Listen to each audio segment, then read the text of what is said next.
Are you new to growing garlic, or are you a seasoned garlic planter? Either way, this quick video is for you. We are going to talk about garlic and this process called vernalization. It is a must for garlic to grow to its full potential.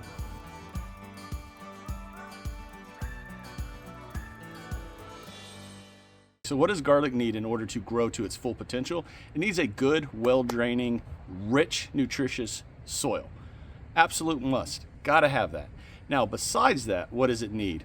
Well, I've been growing garlic, y'all, for 4 years now. This will be my 5th year growing garlic. And I just learned of this process called vernalization.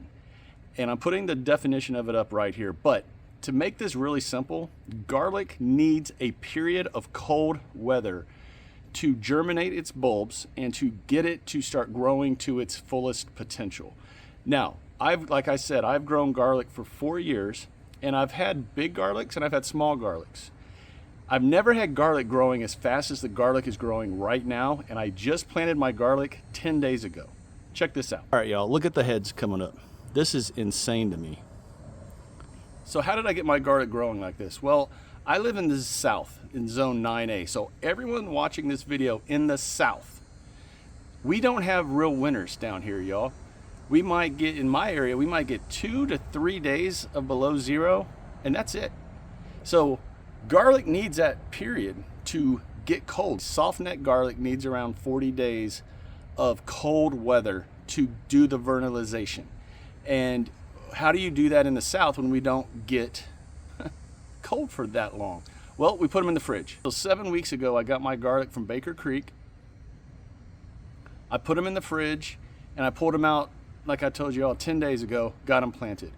And they're starting to grow like crazy. Soft neck garlics, which primarily grown in the South, they need about 40 days. So that's about 5 weeks. Put them in the fridge, the coldest part of your fridge, and when they're ready, pull them out and get them planted. You're up in the northern states where you get actual winters, your garlic goes through this vernalization process naturally because you all get really cold weather up there for long extended periods of time. So if you're in the north, you don't even need to worry about this. Just plant your hard neck garlic, which is primarily grown in the north, 3 to 4 inches deep, and just sit back and just wait for them to grow. So you don't need to worry about this process up north. This is for the southern garlic growers like me. Try this process, y'all. It is going to work. Again, it's called vernalization. Garlic needs it. This was your Tuesday growing tip of the week. If y'all enjoyed this video, got anything out of it, learned anything, do me the 3 favors: share, like, and subscribe to this channel if you've not done so already. Y'all take care, God bless, continue to shine bright, harvest hard, and I'll talk to y'all again real soon.